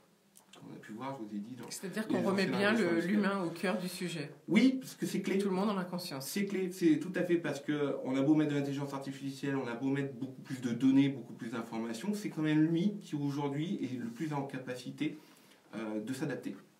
Merci beaucoup pour toutes ces informations très importantes que de remettre l'humain au cœur du sujet. Si on veut vous rejoindre, si on veut collaborer avec Atos, on fait comment pour vous contacter? C'est simple, vous allez sur notre site, vous allez trouver tout ce qui est nécessaire pour pouvoir postuler sur des stages, postuler pour un poste, tout est en ligne, donc n'hésitez surtout pas, on sera ravis de vous accueillir. Merci beaucoup, Steve Peuguet. Alors, Dominique Yollin, vous nous donnez rendez-vous au PIDS, j'imagine, voilà, avec Light in Chaos, voilà, et les 60 étudiants qui vont se combattre, entre guillemets, par film interposé, c'est ça? Et alors, on va pouvoir jouer en même temps et donc interagir avec nos téléphones, si j'ai bien compris? C'est ça. Donc, le hackathon aura lieu du 26 au 29. On mettra les applications téléchargeables, je pense le 27 ou le 28, quand elles auront commencé à être un petit peu matures. Et les applications permettront aux participants du PIDS d'influer sur le rendu visuel et pour toute autre personne de voir un peu comment ça se passe, pour interagir, enfin communiquer avec les artistes, de voir en exclusivité les images qu'on ne mettra pas sur le site web, des vidéos ou des choses comme ça. Voilà, donc je rappelle que votre association Light in Chaos fait la promotion du savoir-faire à la fois artistique et technique dans le marché de l'audiovisuel. Donc à la limite, si des jeunes veulent venir vous rencontrer, comment font-ils pour vous contacter? Alors ils peuvent aller sur le site de Light in Chaos, ils peuvent aller sur le site de InterFX, donc INTEREFX, pour la partie hackathon. Merci beaucoup d'être venu nous présenter ceci en toute avant-première Et avant, voilà, on va tout de suite faire une jolie pause musicale et puis on va carrément changer de sujet et on va partir dans le rêve et la magie avec Vadram Clair qui va nous en parler dans quelques secondes.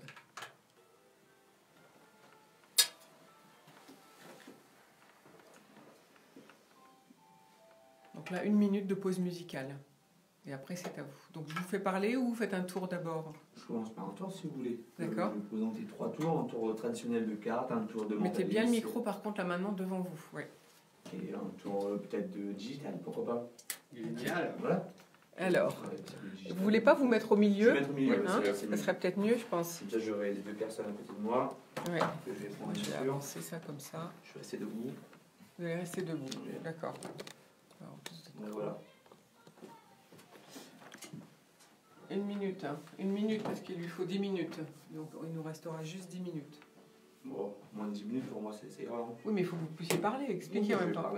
Vous expliquez, voilà, On d'accord. fait tout en même temps. Oui, c'est pas Impressionnant. Allez-y, mettez-vous là. Il est ouvert votre jeu, tout?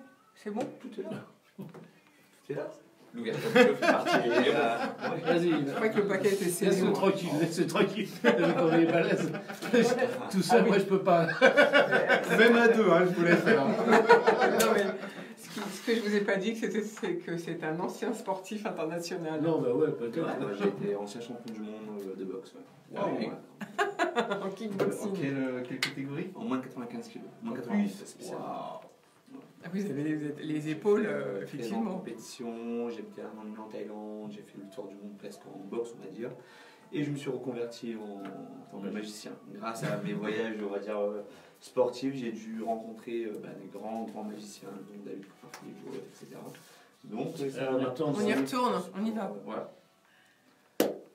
Voilà, aujourd'hui au bar de l'économie, c'est une émission très spéciale. Nous avons parlé beaucoup innovation et réalité d'effets spéciaux avec Steve Peguet, directeur innovation chez Atos, et Dominique Yolin, développeur indépendant et surtout promoteur de Light in Chaos, qui promeut le savoir-faire artistique et technique dans la réalité virtuelle notamment et les effets spéciaux que l'on voit et qu'on adore tous dans le cinéma. Et maintenant, on va passer la parole à Vadram Clair, qui est magicien. En fait, Vadram, vous êtes un ancien boxeur international. Exactement. Et vous êtes, on va dire... Reconverti en tant que magicien, illusionniste et aussi hypnotiseur de spectacle. Alors, vous allez nous faire plusieurs... on va faire une petit petite tour aujourd'hui, une démonstration. On va dire de cartes traditionnelles. Allez-y. Donc, vous faites tirer une carte à l'un de nos invités Exactement. aujourd'hui. C'est pour ceux qui ne nous voient pas. En tout cas, rejoignez-nous. Changer de carte. C'est sûr. Rejoignez-nous sur la Je suis page aussi un Facebook. influenceur, j'adore influencer les personnes. Alors allez-y, je récupère la carte, je monte. D'accord? Je prends la carte, je mets ici. Parfait, tout le monde suit. Donc là, vous êtes en train de nous faire un tour de magie. Je dis ça pour les auditeurs qui nous entendent mais ne voient pas. Voilà, je récupère ici. Est-ce que vous voulez vérifier la boîte? Allez-y. Il y en a la Donc boîte, la- c'est bon? La boîte est bien vide. Elle est vide. Vadram Clair a le paquet dans la main. Ce que je vais Paquet de faire, c'est cartes. simple. Vous allez prendre le paquet comme ceci. Allez-y. Tendez les bras. Parfait. Vous regardez tous ici. Et en même temps, vous allez juste penser à votre carte, tout simplement. Parfait. C'est bon? Donnez-moi votre main. Parfait. Juste posez la moitié ici. Et en pensant à votre carte, tout simplement, vous allez tous regarder ici. Et vous allez relâcher le paquet légèrement. Allez-y. Voilà. Allez-y. Pensez. Ah oui, Allez-y, effectivement. allez-y. L'un de nos Relâchez invités encore. a relâché le Allez-y. paquet de cartes et Allez-y. la carte sort Très toute bien. seule Ah ouais, parfait. du paquet. Voilà ce qu'on J'avoue appelle un que- tour traditionnel. Un tour de... Et c'est la bonne. Et c'est la bonne carte en plus. C'est pas la bonne. Impressionnant. Formidable. Voilà. Là, ce qu'on appelle un tour traditionnel. Un tour de carte Traditionnel. traditionnel. Enfin, nous, Maintenant, on ce est qu'on peut ébahis faire. parce qu'effectivement, on est incapable de faire ce genre de choses. Mais pourtant, je tenais le jeu de cartes. Hein. Voilà, c'est ça le plus impressionnant, c'est que la personne a le jeu de cartes dans les mains. Alors, ce qu'on peut faire, c'est simple, je vous laisse mélanger le paquet, allez-y. Voilà, on va faire un second tour de magie. Voilà. Venez tout de suite nous rejoindre en vidéo sur la page Bar de l'économie sur Facebook pour que vous puissiez assister à ce tour de cartes en direct. J'essaie de vous le commenter, mais c'est pas évident. Jouez au poker peut-être. Donc voilà, l'un de nos invités a mélangé le Alors, paquet de d'accord, cartes. le paquet est bien mélangé, je montre à tout le monde. Voilà, le paquet est On est bien fixé mélangé, pour, je hein. confirme. Le paquet, logiquement, on va dire qu'il est bien mélangé. C'est bon? Vérifie. Tout le monde est d'accord. Tout le monde est d'accord? Tout le monde est d'accord. Parfait. Alors, ce qu'on peut faire, c'est simple. On peut faire aussi comme ceci. Comme vous, du coup, d'ailleurs. Comme ceci. C'est normal. tout Comme ça, on effectivement. mélange le mieux. Exactement. Mais aussi, on a ce mélange aussi qui est aux États-Unis. Donc là, le magicien remélange le jeu de cartes. Ah, ça, faut être magicien. C'est pas mal celui-là. Ah, j'aime bien. Alors, ce qu'on peut faire, on peut commencer par un tour de mentaliste, on va dire. On est d'accord? Allez-y, dites-moi stop quand vous voulez. Stop. Ici? Vous voulez que j'ajoute des cartes ou pas? C'est comme vous voulez. Oui, un petit peu. Stop. Ici? Ouais. Ou on rajoute encore? Non, c'est bon. Ok, parfait, allez-y. Regardez la carte, très bien. Est-ce que vous voulez changer de carte peut-être? Non, non, très bien. C'est sûr? Oui. Parfait. Vous êtes sûr? Encore Sûr. une fois. Parfait. Ce qu'on va faire, c'est ça, vous allez juste me regarder pour le moment. On est d'accord? Et j'aimerais juste que vous pensez à votre carte tout simplement. Parfait. Et maintenant, je vais essayer de deviner la carte que vous avez choisie. On est d'accord? Voilà, donc Madame Claire va deviner la Là, c'est un carte tour de qu'a mentaliste, on va choisie dire. notre Rouge ou invité, noir, je partirai qui plus a la sur le carte rouge. collée contre lui. Yes. Très bien, parfait. Vous allez me dire, bon, vous avez une chance sur deux, c'est assez facile pour le moment. Entre carreau et cœur, je dirais plus cœur, très bien. Vous avez cligné des yeux, parfait. En même temps que j'ai dit cœur, parfait, cœur. Trop de genre de poker en fait. Voilà.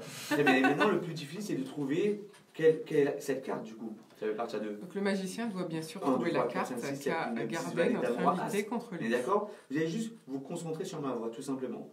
1, 2, 3, 4, 5, 6, 7, 8, 9, 10, valet, dame, roi, as.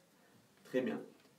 Ce qui est très bizarre, c'est que vous m'avez donné des mauvais signes au début, on va Bah, dire. ça y est, je Voilà. me remets dans le poker. Exactement. Mais sauf que, arrivé sur le 10, Ah, j'ai vu vos paupières qui ont dit ok, j'ai pris le trop 10. fort. ah là là là Donc, là. est-ce que c'est bien ça? Oui, c'est ça. Bravo. Je joue plus au poker. Bravo. Mais ce qui est encore plus bluffant là-dedans, c'est que cette carte, vous l'avez bien choisie seule, on est d'accord. Je ne vous ai pas forcé dans aucun cas à prendre cette carte, on est bien d'accord. Mais ce moment était déjà prédit. Regardez. Et en Je vous plus, laisse sur regarder, le faites tourner paquet, la boîte pour regarder. le paquet d'emballage du paquet de cartes, il y a bien le 10 de cœur qui est Voilà, représenté. regardez. Bravo. Alors, expliquez-nous un petit peu, votre Claire, comment vous est venu ce souhait de faire de la magie? Alors, j'ai pu voyager énormément dans le monde auparavant. J'ai rencontré énormément de magiciens, des grands magiciens illusionnistes, hypnotiseurs. Et dans mon esprit, je me suis dit, quand j'ai arrêté le sport, j'étais sportif de haut niveau aussi auparavant, je me lancerai dans ce domaine-là, le domaine de la magie, de l'illusion. Et j'ai tenu parole. Alors, en combien de temps est-ce qu'on apprend j'imagine que ça prend un certain temps d'être Moi, expert. je crée mes tours et ça prend énormément de temps pour justement créer des tours et mettre en condition surtout. Et oui, sur un tour, on va dire quasiment 1 an pour que le tour soit correctement. Est-ce qu'il y a une école un peu Il y particulière? a Poudlard, exactement. Non, il n'y a pas d'école spécifique à la magie, mais il y a des stages. Donc voilà, il faut être formé, etc. Donc vous faites des stages? Moi non, j'ai la chance justement d'avoir rencontré les meilleurs, où je bosse avec eux aujourd'hui. Donc c'est grâce à eux qu'aujourd'hui je suis devenu magicien. Alors j'imagine que vous faites des soirées, hein, vous faites ce qu'on appelle du close-up, c'est-à-dire... Je fais tout type de soirées. Soirée entreprise, soirée au restaurant, mariage, anniversaire, cocktail, spectacle, team building, pour les négociations, pour les entreprises, tout type de soirée. Les gens font appel à nous en tout cas. Et donc là, vous vous produisez, combien de temps ça dure quand vous produisez comme ça des soirées? Ça dépend de la personne, ce qu'il veut exactement, ce que l'entreprise veut, tout simplement. Ça peut partir de 30, 45 minutes à 2 heures, 3 heures. D'accord, on peut faire 2 heures d'affilée en tour de magie? En close-up ou en spectacle, ça dépend strictement de ce que la personne veut en tout cas. D'accord, mais tout est possible, bien sûr. Tout est possible, bien sûr. Alors vous travaillez pour votre propre compte? Exactement. Vous n'avez pas d'agent, en fait? Vous n'êtes pas référencé dans des agences spécifiques? Non, je ne souhaite pas pour le moment, parce que vu que je travaille déjà pour un ministère, donc du coup je reste toujours sur leurs ordres, on va dire. Donc je fais ça en plus la nuit. Voilà, la nuit. Donc en fait, le métier, vous avez un métier la journée, c'est ça que vous voulez dire? Ça c'est pour la nuit. Et la nuit, c'est je suis illusionniste. C'est votre hobby, j'allais dire, Exactement. qui devient un autre métier. Carrément posé. Voilà, alors on peut, si vous intervenez pour les entreprises, on l'a dit, est-ce que vous intervenez aussi chez les particuliers? Exactement. Pour les on peut faire appel à vous. Entreprises, exactement. Alors pour un particulier, par exemple, ça coûte combien? Vous pouvez donner des Alors, fourchettes? une fourchette, on va dire, c'est vraiment très large, ça tourne entre 800 et 3000 euros. une prestation. Voilà, il faut Voilà. compter dans ces tarifs-là, ça dépend combien de temps Exactement. vous fait devenir. Combien de temps est-ce que surtout ce que la personne souhaite voir, tout simplement. S'il souhaite voir un hélicoptère, ou souhaite voir je ne sais pas quoi. Donc, Oui, parce que vous faites de de l'illusionnisme aussi, vous avez dit. Exactement, du mentalisme et de l'hypnose. Une soirée Donc il n'y a pas que les cartes. Hein. Voilà, exactement. Là, on peut faire un dernier histoire de virtualité, on va dire. Oui, alors on va d'abord, si on veut vous contacter, on fait comment? Alors, adresse vous allez mail. voir sur mon site tout simplement, site internet, site Facebook, Vadram Claire ou tout simplement The Intruders. C'est avec l'équipe avec qui je travaille. Mais, ou tout simplement Facebook, Instagram ou Twitter ou sur Google, Vadram Claire, illusionniste. Et vous allez tomber sur ma page. Sur votre page, et voilà. Et là, on peut vous envoyer un petit mot. Et exactement. Alors, dernier petit tour, il nous reste 3 minutes. Allez, bah, on a tout notre temps. On va faire un petit tour de cartes. De cartes et on va mélanger avec le digital. D'accord. Parfait. J'adore. Allez-y, dites-moi stop. Stop. Très bien, allez-y. Regardez la carte, vous allez le remettre dans le paquet, tout simplement. Voilà, pas de manipulation, rien pour le moment. Aucune manipulation. Pour l'instant, notre invité remet la carte qu'il a vue vous pouvez mélanger dans le paquet. Ah, il va même mélanger les cartes, donc ça devient plus dur. Exactement. Alors, avant de commencer le tour, j'aimerais juste... C'est bon, vous avez mémorisé la carte? Oui. Parfait. Juste, j'aimerais savoir si la carte est toujours à l'intérieur, au moins avant de commencer le tour. Bien sûr. Voilà, elle y est, a dit notre invité. Voilà, parfait. Ce qu'on va faire, c'est simple. Maintenant, je vais essayer de deviner, tout simplement, la carte que vous avez choisie. Je pense qu'elle est là-dedans. Oui. Je ne sais pas encore. Si, moi je sais. D'accord. Vous êtes aussi mentaliste. Alors, et je suis tellement, on va dire, peut-être pas bon, mais je pense qu'elle est dans les 5 premières. Vous pensez aussi? Je sais pas. Ah, voilà. Nous allons regarder ensemble. 1, 2, 3, 4 et 5. Elle est dedans ou pas? Elle est dedans. Parfait. Donc on va dire je suis bon. Alors donnez-moi vos mains, allez-y. 1, 2, 3, 4, 5. Parfait. Alors, parmi ces 5 cartes, vos cartes sont à l'intérieur. Votre carte est à l'intérieur, oui. On est bien d'accord. Alors ce qu'on va faire, c'est simple. Je vais juste utiliser cette magie, on va dire un peu invisible. Regardez bien. Tenez-moi donc là, vos mains comme ceci. Le magicien touche à peine les mains et fait semblant de prendre une carte. C'est le 4 de cœur, c'est ça? Translucide. Oui, c'est ça. Très bien. Je la pose juste ici. Très bien. Toujours dans ma main. Hein. Je pense pas en tout cas. Ouvrez votre main, allez-y. Donc, il y avait bien 5 cartes, c'est ça? Il y avait 5 cartes dans la main de notre invité, mais effectivement, il en manque une. Il manque le 4 de cœur. Très bien. Maintenant, quand je parle de magie digitale, c'est celui-là. Si je prends le 4 de cœur, allez-y, prenez-le. Très bien. Je prends juste mon écran qui est juste là. Très bien. Vous pouvez voir un jeu de cartes virtuel. Oui, d'accord. Effectivement, où j'ai fait ce tour avec plusieurs personnes d'ailleurs. Sur l'image du téléphone, il y a tous les prénoms des personnes où j'ai fait ce tour. Je le mets au milieu ici. J'aimerais juste que vous imaginez votre prénom, tout simplement. Oui. Voilà. Est-ce que vous l'avez en tête? Oui. Très bien, votre prénom, c'est sûr que vous l'avez en tête. Mais est-ce que vous avez votre carte? Très bien. Ah, regardez, le paquet est en train de bouger. Et là, maintenant, effectivement, le paquet, le jeu s'en va sur le téléphone. Quel est votre prénom? Il reste une seule carte en image. Elle est écrite. Voilà. Et il y a bien le prénom de notre invité écrit sur la carte. Je garde toujours mon 4 de cœur. Allez-y, allez-y. Aïe, aïe, aïe. Et il appuie, notre invité appuie sur le téléphone de Vadram Claire et la carte apparaît. Mais ce que je veux dire, c'est que ce que je voudrais dire aussi, c'est que Vadram Claire jamais ne m'a demandé le nom des invités d'aujourd'hui. Il ne savait pas les prénoms à l'avance. C'est impressionnant. Et ce qu'on va faire, regardez, juste là, en faisant comme ceci, regardez, il y a une carte qui est juste là. Ensuite, le magicien étale le jeu complet sur le plateau de notre émission et le 4 de cœur, évidemment, apparaît tout seul. Bravo! Là, on ne peut que vous féliciter. Merci beaucoup. Notre émission s'achève. Merci à vous tous pour votre présence en studio. Vadram Claire, on vous souhaite beaucoup de soirées et de soirées d'entreprise ou particulières. Et vous tous, on vous souhaite de très belles fêtes de fin d'année. Moi, je vous retrouve bien sûr mercredi et demain, vous serez en compagnie de Jacqueline Voraz. Je vous embrasse. Bonne journée à tous. Au revoir. Merci, c'était magnifique.